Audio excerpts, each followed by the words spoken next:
አይ አይ ሩታ ገገምሽ በቃ ረገዝኩ ብለሽ ወይ ፈጣሪ ሄርሜላ እንደው ዝም ብለሽ እኮ ነው ሜዳ ላይ ሆነሽ ኳስ መጫወቻ ሆነሽ እኮ ሀቢብቲ በቃ ይሄ ነገር እኮ ገና 3ኛ 4ኛ ልጅ ሊመጣ ይችላል ገና ይሄን አስረገዘ ብለሽ አትናደጂ እንደሚመጣ ማወቅ አለብሽ ውዴ አንቺ አርግዘሽም አብረሽ ይሄዳል በቃ መሄዱን አይተውም ዳቦ የሚሰጠው ካገኘ መሄዱን አይተው እኮ ብዬሻለሁ ሄርሚዬ ሁለተኛ ሚስት ለመሆን ዝግጁ ከሆንሽ ሁኛ አብረሽ ተብለሻልና እንግዲህ አብረሽ ደግሞ ልጁ ከሆነ ያው ከሩታ ጋር መሆኑ አይቀርም ሄርሜላ እንግዲህ ያው መደበሪያው ነሽ እሱ ነው የማስበው ሩታ እርጉዝ ከሆነች ግን ሩታ እርጉዝ ናት ብዬ አላስብም ነገሮችን ለመፍጠር ችግሮችን ለመፍጠር ለማለያየት ነውና ሄርሜላ ወደዋለሁ ብዙ ዋጋ ከፍልለታለሁ አልሽ በቃ አሁንም እስከነ ልጁ ተቀበዩ ምን ያቆነጠንጥሻል ይሄን እኮ አምነሽበት የገባሽው ነገር ነው ነገ አብራችሁ ሆናችሁም ብዙ ነገር ሆኖም ልትለያዩ ትችላላችሁ ስለዚህ አምነሽበት ነው የገባሽ አምነሽበት ቀጥይ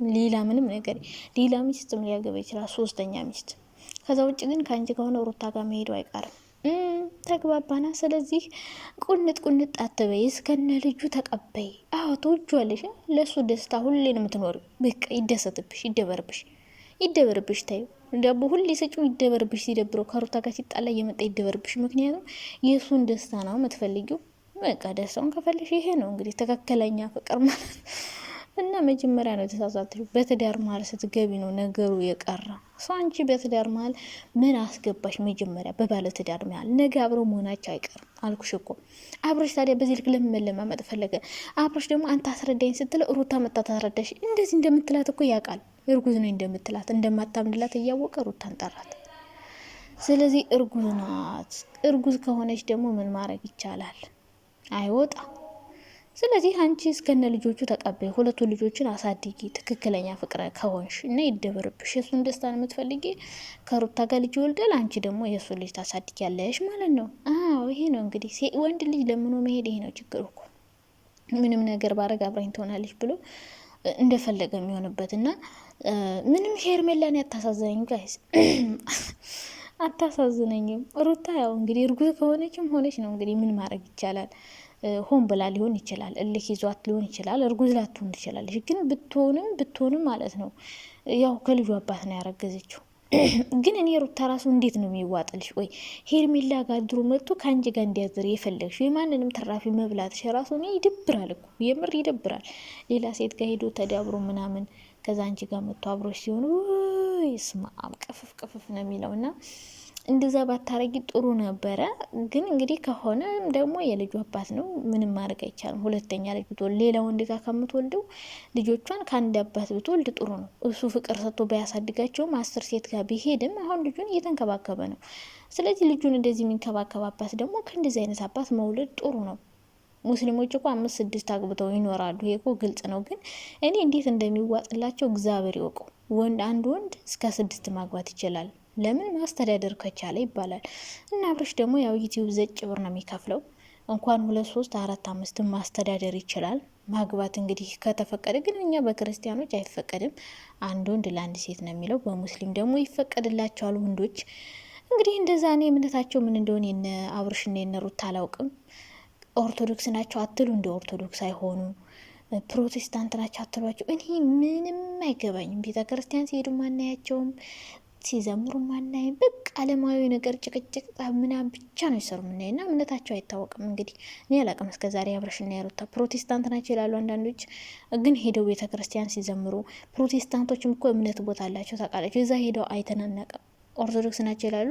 ቤተክርስቲያን ሄደው አይተናናቅም አሁን ቡራና ሀይሚን እያቸው ቤተክርስቲያን ሄደው ምናምን ገዳም ሄደው አሳይተውናል እንደዛ አይተናናቅም ሌሎች ሄሉ ፍቅር ፉሃድም መስጂድ ሄዶ ሲሰግድ ሙስሊሙም ቶፊክ ሶፊ በቃ ሙስሊም እንደሆኑ በደንብ ያስታውቃል ፕሮቴስታንት ደግሞ ማን ነበር ከዩቲዩበሮች አላውቅም እኔ ማን እንዳለ ብቻ እንደዛ እኔ አላውቅም ዞሮ ግን አብረሽ ማስተዳደር እስከቻለ ድረስ እንደፈለገው ባንቺ ሊደበርብሽ ይችላል ነው ልሽ የምፈልገው ስለዚህ ሄርሜላ አንቺ አብረሽ የምትወጁ ከሆነ ልጅ ቢወልድም ከሩታ እየወለደ ካንቺ ጋር ይደበርብሽ ከፈለግሽ ደግሞ አንቺ ወለጂለት በቃ ለሁለት አግቡት ምንም አማራጭ የላችሁ ሄርሜላ አንቺ መጀመሪያ ሰው ትዳር ላይ ግብት ስትይ ይሄ እንባሽ እንደማይቀር ሩታ ያለቀሰችው እንባ አንቺ ከልም የረሱ አይቀር ምክንያቱም እሷ እርጉዙነ ብቻዋን አርግዛ እንድትወልድ ነው ያረግሻት እርጉዝ ሲሆን ሰው አስቡት፣ እርጉዝ ናችሁ፣ የህመም ስሜት አለው፣ የሆነ የሆርሞን መቀየር አለው። በዛን ሰዓት ባሏ አብሯት እንዳይሆን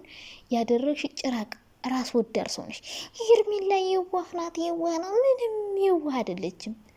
የሰው ትዳር ገብታ ያፈራረሰች ሴት ናት። አሁን ሄርሜላ ባትኖር ሩታና አብርሽ አብረው የሆኑ ነበረ። ተጣልተው ይታረቃሉ። በቃ አንድያቸው እስኪለያዩ ያደረሳቸው እሱ አንቺ ጋር መሆኑ ነው። እና ሄርሜላ የዋህ ናት አትበሉ፣ ብልጥ ናት፣ ራስ ወዳድ ከርሳም ነገር ናት። ስለዚህ ሄርሜላ ብታለቅስ ራሱን አላዝንላትም። በባልና ሚስት መሀል ገብታ እየበጠበጠች ሴት ናት። እና አሁን ሁለተኛ ሚስት መሆን ከፈለግሽ አብረሽ ቀጥይ። ሲደብረው ከሩታ ጋር ሲጣላ ከአንቺ ጋር ይመጣል። ሩታ ደግሞ ከአንቺ ጋር ቢሆንም በቃ ልጆችን መውለድ የምፈልገው ከሱ ነው። አሁን ሶስተኛም ትደግማለች። ከሱ ስለሆነ በቃ 3-4 ልጅ ወልድለታለሁ፣ እሱ ያሳድግልኛል፣ እኔ ደግሞ ልጆችን አሳድጋለሁ እያለች ነው። ትክክል ነሽ ሩታ። ምክንያቱም ልጆችን ከ3-4 ወንድ መውለድ የለብሽም። አዎ ከ4-5 ወንድ መውለድ የለብሽም። ከአንድ አባት ነው መውለድ ያለብሽ። ሄርሜላ ደግሞ እንግዲህ የሩታ ልጆች እያሳደግኩ እኔ እሱ ስታረግዝ ከኔ እየመጣ ይደበራል። ከዛ ስትወልድ ደግሞ ልጁ እናት ጋር ይሄዳል። እንደዚህ ከተስማማሽ ቀጥይ። ከዛ ውጭ ግን አሁንም ነገም ከነገ ወዲያም አብረሽ ሩታ ጋር መሄዱ አይቀርም፣ ሌላ ሴት ጋር መሄዱ አይቀርም። መቼ አንቺ ጋር ብቻ እና ይሄ ነገር አንቺ እሱን ጎትተሽ በግድ ከእሷ ነጥለሽ እንደወሰድሽ ሌላ ሰው ደግሞ ከአንቺ መጥቶ ነጥሎ ይወስዳል። እና አንቺ ያስለቀሻት እንባ መልሰሽ አንቺ ነው የምታለቅሻት። እና አሁንም ቢሆን ህይወትሽን የማውጣት ቻንስ አለሽ። ይህን ነገር ካልፈለግሽ የእሱ ልጆች ማሳደግ አሁንም ሌላ ሴት ጋር መሄዱ አይቀርም። በቃ ሩታን ጥሎ ሲመጣ አንቺ እንዴት ነው አንቺን ነገ ጥሎሽ እንደማይደር እርግጠኛ ይሆንሽው እንዴ? አንቺ ከሆነ እኮ ሩታ ጋር ሄዶ ከህይወቴ ውጭልኝ ብሎሽ ነበረ። አልወጣም ማለሽ እኮ ሙጭጭ ብለሽ አለቀው ማለሽ። ተይኝ ልረጋጋልሽ፣ አፈቅርሻለሁ በለኝ አለሽ። አፈቅርሻለሁ አለሽ። ምን ይጠበስ? አፈቅርሻለሁ አለሽ። አሁን አብሮሽ አለ፣ ይደበርብሻል አንዳንዴ። እና ሄርሚዬ ነፍሲ ማር የሚወድ ማለት ነው። አሁንም ህይወትሽን ማውጣት ትፈልያለሽ። አብረሽ እየመጣሽ እንደዚህ አትጠይቂ። በቃ እሱ እንደፈለገው ብር አለው። ብር ካለሽ በሰማይ መንገድ አለ። ነገ ሌላ ሴት ጋር ቤት ሌላ ሴት እንዲሁ ተለጥፋበት ነው የምትመጣ። አንቺም ብሩን ብለሽ አይደል የቀረብሽው፣ ሌሎቹም ደግሞ አንቺ ብሩን ብለሽ እንደቀረብሽው ሌሎቹም ብሩን ብለው ይቀርባሉ። እና ሴቶች እየገለል ብትሉ ጥሩ ነው። ከሰው ትዳር ውስጥ አትግቡ። ልጆቻቸውን አብረው ያሳድጉበት።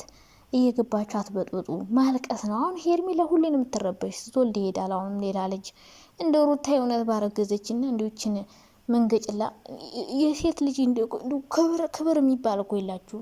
ወራዳ እኮ ናችሁ። የምሬ ነው። አንቺ ወንድም በግድ ባለትዳር ወንድም ከኔ ካልወሰድኩ ብለሽ ፈልቅቀሽ ስማ ማፈሪያዎች። እንደው ማፈሪያ የሀገራችን ባህል እንትን ያፈረታችሁ ዱርዬ፣ የሴት ዱርዬዎች ማለት ነው። ሲያስጣሉ